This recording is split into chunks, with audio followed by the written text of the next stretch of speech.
ये जो आदिवासी मुद्दों की बात थी, तो क्यों नहीं आप क्या हेमंत सोरेन और उनकी सरकार पर आपकी विश्वास नहीं थे कि वो चेहरे नहीं हैं, लेकिन चंपई सोरेन जी हैं? देखिए, बात क्या हो रहा है कि झारखंड में शिबू सोरेन आदर्श के साथ उनका नाम लिया जाता है। तो आज हम देखते हैं कि वर्तमान सरकार जो हेमंत सोरेन, वो अपने पिताजी के रास्ते छोड़ करके आज जो पता नहीं किन के रास्ते पे चल रहा है, ये हम आदिवासी काफ़ी नाराज़ है। तो आप यदि रघुवर दास के कानून ये खराब था तो हेमंत सोरेन को सुधारना चाहिए। वो सुधारने के बदले और नगड़ी जैसे जगह में खेतीहर जमीन को लूटने का काम कर रहे हैं। क्या अब घाटशिला उपचुनाव का जब घोषणा हुआ, तो क्या इसलिए आपकी चंपई सोरेन से आप लोगों की नज़दीकी ये रही? हम राजनीति रूप में अभी हम प्रेस वार्ता नहीं कर रहे हैं। हम आदिवासी ये संवता सुसर अखड़ा जो समाज में जितना कुरीतियां हैं, समाज में जो नुकसान हो रहे हैं, अतिक्रमण हो रहा है, इस पर हम लोग चर्चा कर रहे हैं। आदिवासी को तो एकजुट होना ही पड़ेगा। नेपाल एकजुट हो गए, बांग्लादेश एकजुट हो गए। अभी तक यदि हमारे लोग समझदार होते तो ये सरकार को तो दौड़ा दौड़ा के मारना चाहिए था। नौकरी नहीं दे पा रहा, ज़मीन लूट रहे हैं, आदिवासी को ही गोली मारा जा रहा है। हाँ, अपने ही सरकार ही घोषणा कर देगा ये क्रिमिनल है। 16,000 ग्राम सभाओं को जो अधिकार मिलने वाला था, वो ग्राम सभा का अधिकार नहीं दिया।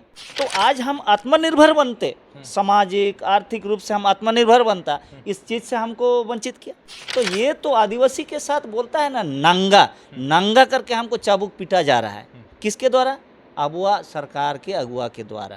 इतनी जब नाराज़गी है, तो क्या इस उपचुनाव में आप लोगों की नाराज़गी सरकार के खिलाफ दिखी? बिल्कुल दिखेगी। मेरे अकेले नहीं, पूरे समाज विरोध में खड़े हैं और पूरे समाज वो चुनाव में इसका परिणाम दिखाएंगे। नमस्कार, जोहार, सोशल संवाद में स्वागत है। मैं शशि भूषण और आज हमारे साथ जो है यहाँ कृष्णा हंसदा जी है। और 14 सितंबर के दिन यहाँ एक्सलराई में एक बड़ा आदिवासी महादरबार का आयोजन किया जा रहा है और अब इसके पोस्टर आपने रांची से लेकर जमशेदपुर में देखा होगा, जिसमें चंपई सोरेन जो है वो प्रमुख रूप से बड़े चेहरे दिख रहे हैं और उसी को लेकर यहाँ प्रेस वार्ता किया जा रहा है। तो हम तमाम चीज़ों को समझेंगे, बातचीत करेंगे कि इसकी ज़रूरत क्यों पड़ी है और वैसे समय में इसका महत्वपूर्ण और चर्चा और ज़रूरी हो जाता है कि जब घाटशिला का उपचुनाव हो रहा है तो लोग उससे जोड़कर तो देखेंगे। पहला सवाल कि भाई, जब यहाँ घाटशिला में उपचुनाव होने जा रहा है, चंपई सोरेन एक बड़े चेहरे हैं, इस चुनाव के केंद्र बिंदु हैं, चर्चा है, आप आदिवासी महासभा महादरबार का आयोजन कर रहे हैं, इसकी क्या ज़रूरत पड़ी? देखिए, आज हम भारत में, ना सिर्फ आपका झारखंड में, पूरे भारत में हम आदिवासी काफ़ी बोले तो चिंतित है कि मेरे साथ संवैधानिक, न्यायिक और जितने जल जंगल ज़मीन की जो आज मेरे जो लूटे जा रहे हैं, मेरे छीने जा रहे हैं, मेरे संवैधानिक अधिकार का हनन किए जा रहे हैं, ये सारे चीज़ से हम परेशान हैं। तो हम इस परेशानी से निजात पाने के लिए ही हम आज पूरे भारत के बुद्धिजीवियों को, भारत के बड़े बड़े कॉलेजों के लॉ प्रोफेसरों को हम लोग बुला करके हम कानूनी इन पहलुओं को पर चर्चा करेंगे कि हम कैसे उससे निजात पाएं। किन किन मुद्दों पर? इसे एक तो पहले आप लोग पेशा को लेकर काफ़ी लागू करने के लिए मूवमेंट चला रहे थे, अभी क्या उसमें जुड़ गया है? जी जी, इसमें आज जो रिसेंटली आज जुड़े हैं कि भारत में आज माननीय उच्चतम न्यायालय, सुप्रीम कोर्ट जिसको बोल रहे हैं, कि सुप्रीम कोर्ट ने विगत दिनों आप देखेंगे कि आदिवासियों की जो महिला है उसकी पैतृक संपत्ति में जो अधिकार देने का बात बोल रहे हैं। ये हम आदिवासी ऐसे ही लिबरल होते हैं। पूरे भारत में देखा जाए, पूरे वर्ल्ड में हमसे लिबरल कोई नहीं है। तो हम महिलाओं के लिए जो अधिकार देते हैं वह सुप्रीम कोर्ट वो सोच नहीं सकता है। वो केवल एक समुदाय को ये आपका कोई कंप्लेन किया उसके आधार पर वो जजमेंट दिए हैं, बल्कि हमारे समाज में सब जो कुंवारी है यदि घर में रह गई उसके लिए भी एक प्रोविज़न है, जो विधवा हो के वापस आती है उसका भी प्रोविज़न है, और यदि जो आपका जिनको छोड़ देते हैं, विडो मैंने क्या बोला ना, डाइवोर्स हो जाता है, उनके लिए भी एक प्रोविज़न है। मतलब इन तो सारे मुद्दों पर चर्चा होगी, इन सारे बिंदुओं पर चर्चा होंगे। तो सुप्रीम कोर्ट ने आप हमारे इतने अच्छे व्यवस्था को दरकिनार करते हुए, उनको उल्लंघन करते हुए वो आदेश दे रहा है। रूढ़ी प्रथा से ऊपर तो कोई नहीं है ना, संविधान ऊपर नहीं है, सब रूढ़ी और प्रथा से, इसी को आधार बना के ही संविधान बनी है। तो सुप्रीम कोर्ट हम उसका आदर करते हैं। तो इस तरह करके आदिवासी के खिलाफ में यदि बोलेंगे तो मेरा रूढ़ी और प्रथा, जो मेरा जो व्यवस्था है, ये तो एक चैलेंज हो रहा है, तोड़ने का काम किया जा रहा है। जहाँ से मैंने शुरुआत की है कि भाई, आपकी जो महादरबार के आयोजन हो रहे हैं, जिसके मुख्य चेहरे चंपई सोरेन जी हर होर्डिंग्स में दिख रहे हैं, तो ये जो आदिवासी मुद्दों की बात थी, तो क्यों नहीं आप क्या हेमंत सोरेन और उनकी सरकार पर आपकी विश्वास नहीं थे कि वो चेहरे नहीं लेकिन चंपई सोरेन जी हैं?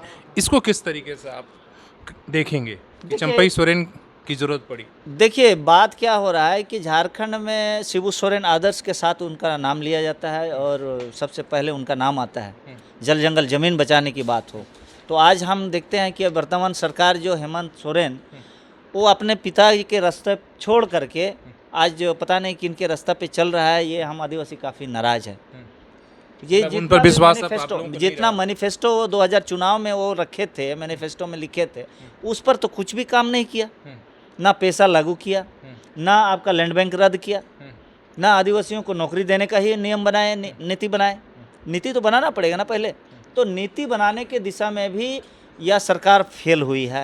आदिवासियों की ज़मीन बचाने का जो अभी बीजेपी सरकार तत्कालीन सरकार के समय रघुवर दास ने लैंड बैंक बनाए थे, सारा आदिवासी का ज़मीन को लैंड बैंक में समाहित करके उसको कंपनी को दिखाया जा रहा था। तो आप यदि रघुवर दास के कानून ये खराब था तो हेमंत सोरेन को सुधारना चाहिए।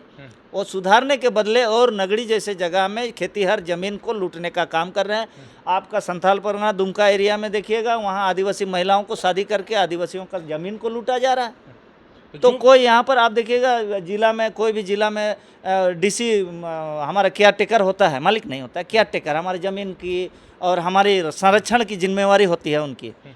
तो आज सवाल हो रहा है इतने सक्षम पदाधिकारी होते हुए भी क्यों आदिवासियों की ज़मीन नहीं बच रही है। कुछ चीज़ों से लेकर सरकार से खपाते, आप दिवंगत मंत्री रामदास सोरेन की भी एक्टिविटी से खपाते, तो क्या अब घाटशिला उपचुनाव का जब घोषणा हुआ तो क्या इसलिए आपकी चंपई सोरेन से आप लोगों की नज़दीकी ये रही कि भाई उस समय काफ़ी कुछ नाराज़गी रहा जिस तरीके से सरकार ने पेशा एक्ट में आप लोगों को नहीं मतलब सुना या नहीं कहा, क्या उससे जोड़कर नहीं देखा जाए?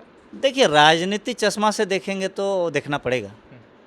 हम राजनीति रूप में अभी हम प्रेस वार्ता नहीं कर रहे हैं। हम आदिवासी ये साँवता सुसर अखड़ा जो समाज में जितना कुरीतियाँ हैं, समाज में जो नुकसान हो रहे हैं, अतिक्रमण हो रहा है, इस पर हम लोग चर्चा कर रहे हैं। अभी उपचुनाव का मैं इस पर लेकिन एकजुटता तो माना जाएगा कि भाई इसी के ध्यान में तो आदिवासी को तो एकजुट होना ही पड़ेगा। नेपाल एकजुट हो गए, बांग्लादेश एकजुट हो गए। अभी तक यदि हमारे लोग समझदार होते तो ये सरकार को तो दौड़ा दौड़ा के मारना चाहिए था। ये नौकरी नहीं दे पा रहा, ज़मीन लूट रहे हैं, आदिवासी को ही गोली मारा जा रहा है। हाँ, अपने ही सरकार ही घोषणा कर देगा ये क्रिमिनल है, तो न्यायालय उसके लिए विचार करने वाला है। सरकार कैसे विचार करेगा भाई कौन क्रिमिनल है कि कौन अपराधी है, हाँ? कौन चार्जशीटेड है? इतनी जब नाराज़गी है तो क्या इस उपचुनाव में आप लोगों की नाराज़गी सरकार के खिलाफ दिखेगी? बिल्कुल दिखेगी। मेरे अकेले नहीं, पूरे समाज विरोध में खड़े हैं और पूरे समाज वो चुनाव में इसका परिणाम दिखाएंगे। क्योंकि भाई लोग 16,000 ग्राम सभाओं को जो अधिकार मिलने वाला था वो ग्राम सभा का अधिकार नहीं दिया, जल जंगल ज़मीन का अधिकार नहीं दिया, आपका लघु खनिज जो उत्पादन है, वनोपज है, ये चीज़ से हमको वंचित किया। तो आज हम आत्मनिर्भर बनते, सामाजिक आर्थिक रूप से हम आत्मनिर्भर बनता, इस चीज़ से हमको वंचित किया। तो ये तो आदिवासी के साथ बोलता है ना, नंगा नंगा करके हमको चाबुक पीटा जा रहा है। किसके द्वारा? अगुआ सरकार के अगुआ के द्वारा। तो उसको तो समझना चाहिए ना कि हम दिसम गुरु शिबू सोरेन का हम पुत्र है, उनका नाम लिया जाता है, पूरा भारत में नाम लिया जाता है कि शिबू सोरेन एक जल जंगल ज़मीन बचाने का एक योद्धा थे। तो आज जल जंगल ज़मीन तो बेच रहे हैं, उल्टा हमको शराब बेचवा रहे हैं गांव में। तो शराब लाइसेंस भी हमको नहीं लेने देगा, क्योंकि मेरे पास पैसा रहेगा तब ना। तो पैसा कमाने का हमको किसी भी तरह का कोई योजना सरकार अपने खुद उसका गारंटर बन करके हमको 1-1 करोड़ लोन देना रे भाई, हम बिजनेस करेंगे, हमको खान खनिज का हमको लीज लाइसेंस दो, हम अमीर बनेंगे।